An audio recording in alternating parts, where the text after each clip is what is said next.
Abonnez-vous, subscribe.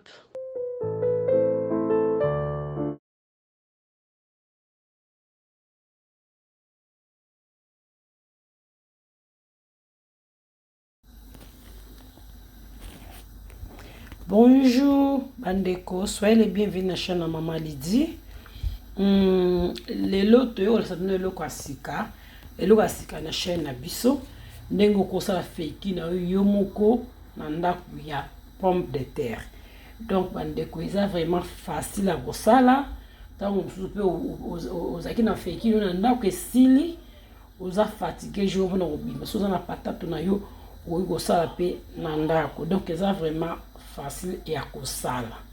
Ya kosala patate tant osa pomme de terre na yo. Donc feki no wana osa no semoule na yo okosala pe na ba soupe na biso to sala kaneti a pe na restaurant to sala mi na ba soupe. Donc ça m'a belle okosala ngo. Donc ça va vraiment bien. Donc osa feki na ndaku na yo. Donc et là usubezaka yo moko sali ça vraiment naturel. No suma wa sala kuna to somo na soma bete mais ezali bazala ba produit ba chaki belé na musupezaka bien pour la santé. L'autre somo rapete o mélanger na biso to sala na ndaku. Ko sala na ndaku est vraiment important. Au monde ce que osala moya osala tandambu osala na yo. Et biloko ezanga miki o sala esala apeka bien. Mais yango to banda bomoni ezali dans mesure oyo lineti ngai na osala nga eza mingi te so lingi neti feki na ezele belé donc sala pe ba pomme de terre belé eza mesure yo lingo osala eza ba procédure au moins la procédure belé au passo sali bo mais eza na facile na osala bandeko. Oh, hello everyone, welcome back to my channel. If you are new, welcome. Today I will show you how I make my potato starch. You can see here I have my potato here potato starch. That means you can make it, you have many things you can make for that. You can make for soup, you can make some for add inside the fufu, like we put that some inside semolina. When you make your semolina, you can put that potato starch inside, you know. That means you have many things you can make that potato starch. I'll show you the way me I'll make that. Is easy, just as easy, guys. It's easy. Let's start. I need to take the skin off and then I'll show you and then I'll go to wash it. I don't want my video long, you know. That's why. Bandeko to banda na longola baposo après na sokolo na la sabine ni vidéo ça na vraiment mulaité na la sabine na sokolo ngo et ça na bien bandeko to ça blo na ndako soki to ça na temps to ça na ndako be to ça blo na ndako wanda so ça na temps pour éviter les produits chimiques bébé na nzoto. OK, merci beaucoup.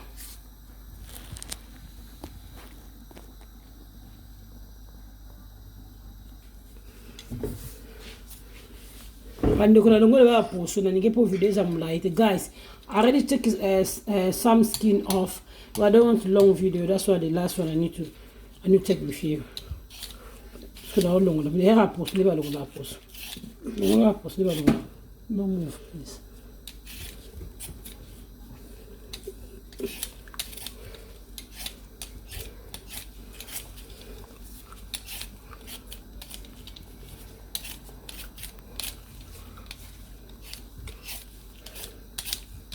Natu bagala lingina ezo kisamate yana natu bagabu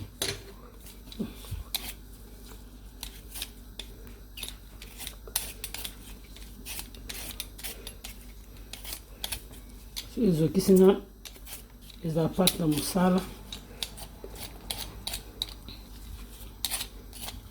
na longola susikola ngoyo so na kata ngoza na kata ngo mike bona ozongela bino katango tata mezi omunyoza olina pona ochona na blender na ngaya pona sokola ngo no mezi ka nyoso tuyo olinga katukati pona sokola Guys, you can chop, you know, if you want big, just use all small.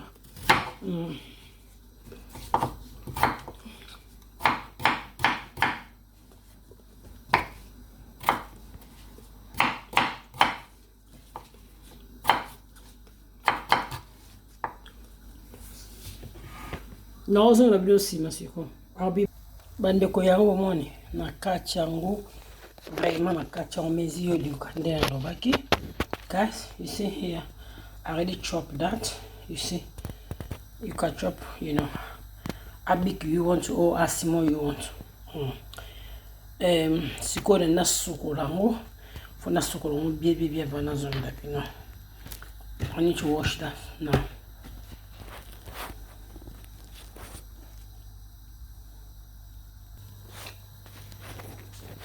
Yango no sokolango bandeko zabo isko no sokolango vraiment ti mai na yo comme clair nde na tiki on a sokolango vraiment très bien on a aujourd'hui la vie on va pour sokolango pour moi guys I clean that I clean my potato still my water be clearly and then it's okay.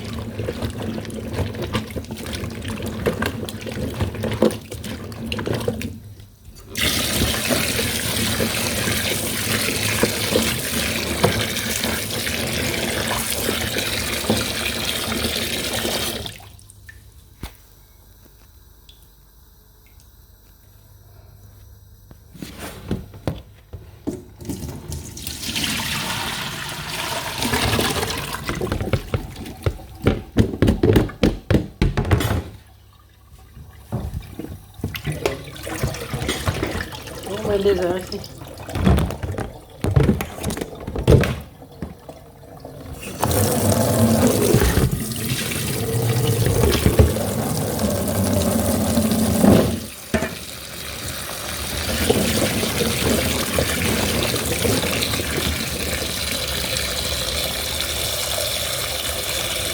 bandeko moni sikoyo amai na yende komi clair, mai ndeko komi clair na yango yo. My ndenge komi siko na opasa kuna nanika. Gosh, you can see my water now is clearly, see, now it's enough. I need to blend that.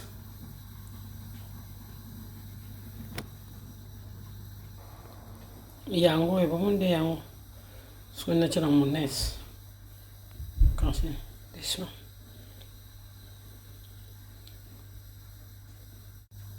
Yango na tibo munde na tia. Yango na tia. I need to add water. Na yocha mai. Mai penika.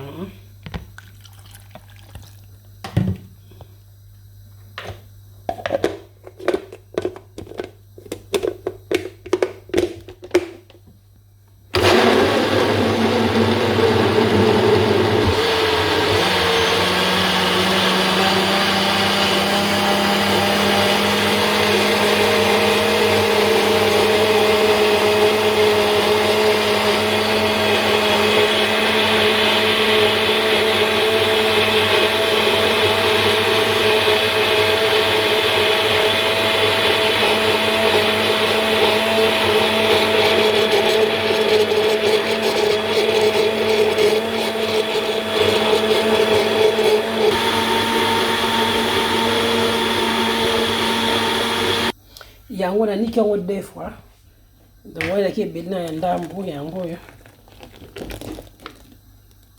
yango kuna nasa ma passant bola da step by step e now I will save that ande ko nasa na passango na passango na oyo di boso apo na uzonge la bini.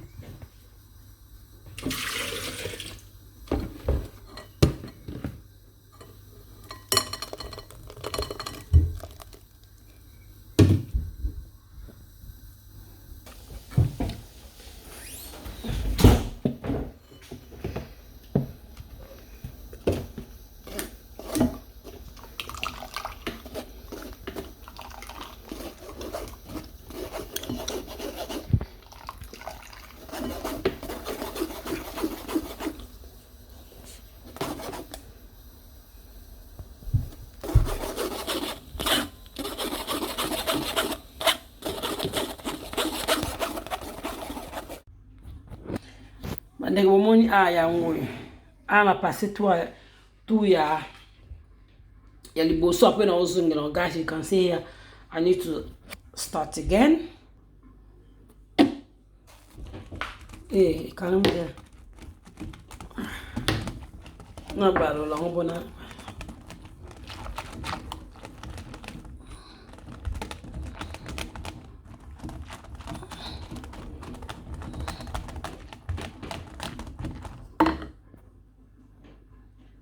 Put the phone right here.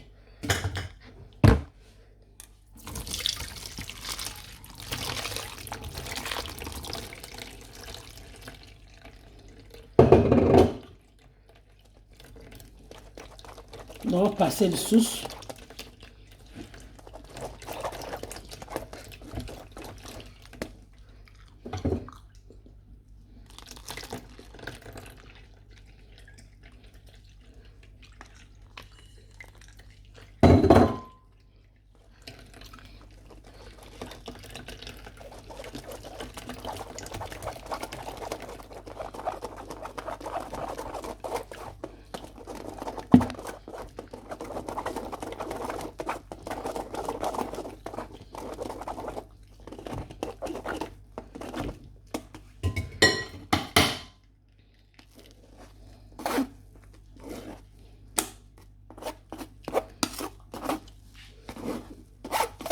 Yango yo. You can see, guys. You can see step by step.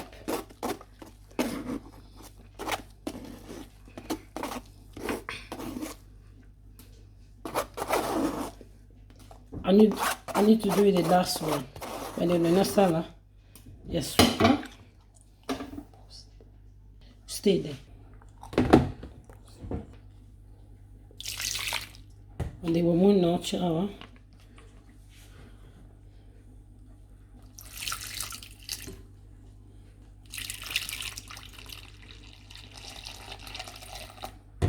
Zo passamos o susu.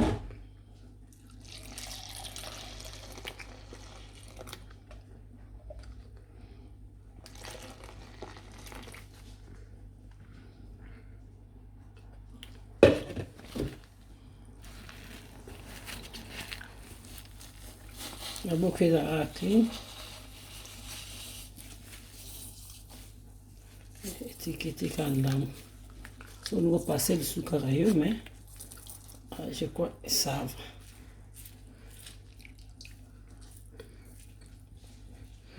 Ça va. The woman 3 for the side, guys. Enough. From now, I'll leave that for maybe 4 hours or 6 hours. Still I'll see my starch going down. You see, I'll show you. Bande kosiko na rotikango 4 to 6 heures tina mona feki na kitina se e kitana se après na kausa na moi na kausa na mona tiki on suko ivanda na moi. Wait, kaliango o pe o kausian sali flour potato kausian. This the rest. Bande bomoni siko naked na se wana gashi kan sina ibiango na sawa na oboka mai bomona. This the water mai na oboka.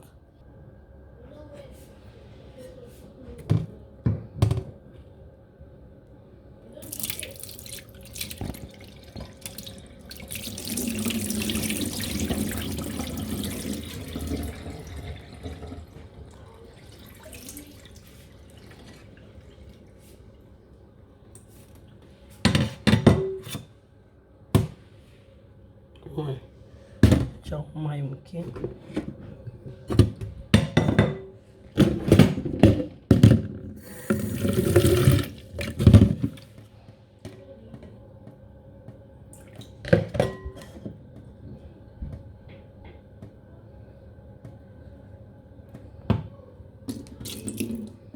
so olingi ezala mwa pembe makasi vraiment yango na mettre mayema beaucoup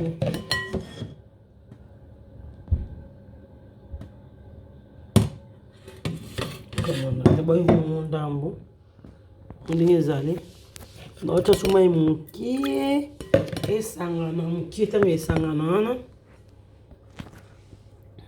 so olingi ezala pembe nga eza mwa natya mosusu mai ndambo pembe evanda mokie bongo nabwaka mai mosusu wana so olingi ezala pembe. If you want to be very very white, then I add a little bit of water. I'll leave that again few maybe some couple hours and then I will do it. Kuna ninge ngeza na pila na vraiment pembe. Bon. Boki ndambo monde la pembe et kita sous na se eza na pembe après ozonga na bino back. After I'll be back. On des années. On tika en sous. Bon ozonga après. Merci. Le monde c'est bon. Moi na tachi sko matin na bwaka ho. Bona ochango ekauka.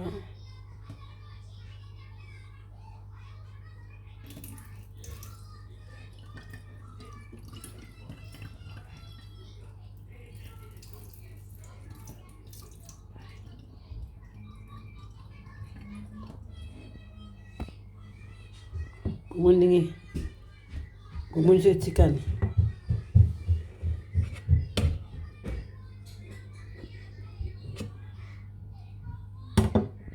tikani vraiment bandeko muni guys muni ko pembele ya liboso pona passa on na mai ba oye bimaka ede pa na na ndenge patate no sande na lobaki liboso omoni yango so no chona moi na kasana moi bona ozongela bino guys. I leave that to sunny to dry and then I'll be back. Apo na ozongela biso ekauki onenge bino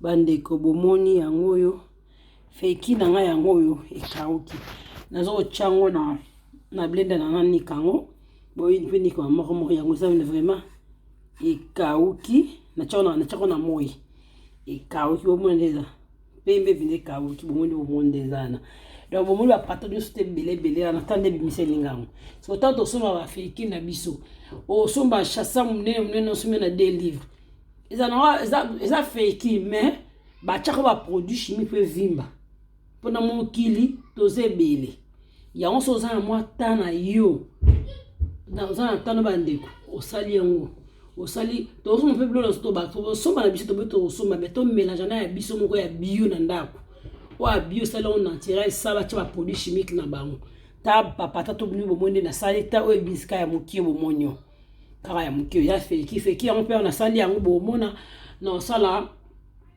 fufu na ngai ya pomme de terre non ça la feki le non ça ya non ça là donc so pour ça no semu no pe ba obalinga sa feki na semu pe ça la kausu ngo ça pe feki oyo omoni donc bande ko partager tout ça ko kabola na bino awa donc mo so na ndaku bo sali na yo moko ateza ya mukime oyibi ke za bio o to somba kana ba vimba kana ba produit chimique na ba bande ko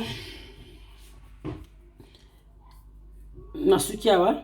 Guys, you can see here my potato starch is ready. It's already dry. You can see here, guys. If you like it, you can share to people. You can share to everyone. You can know how to make your potato starch.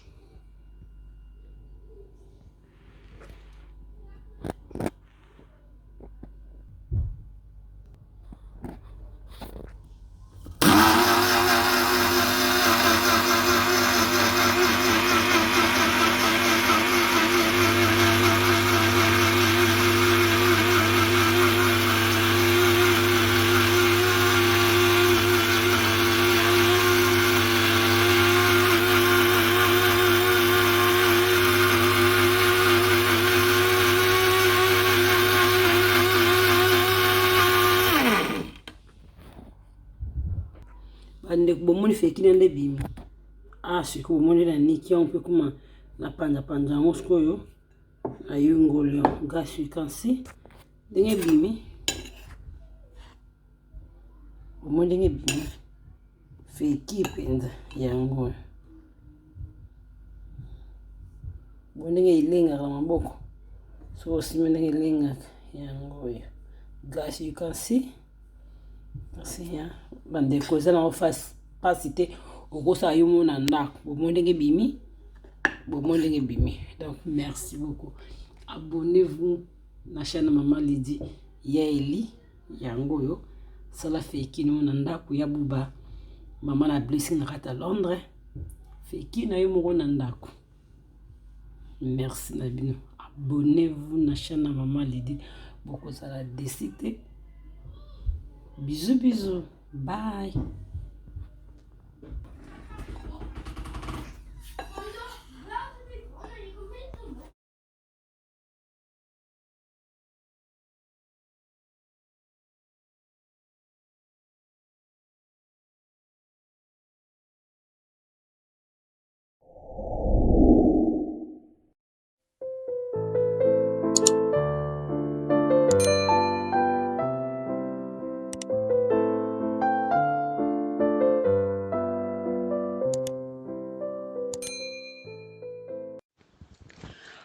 Abonnez-vous, subscribe.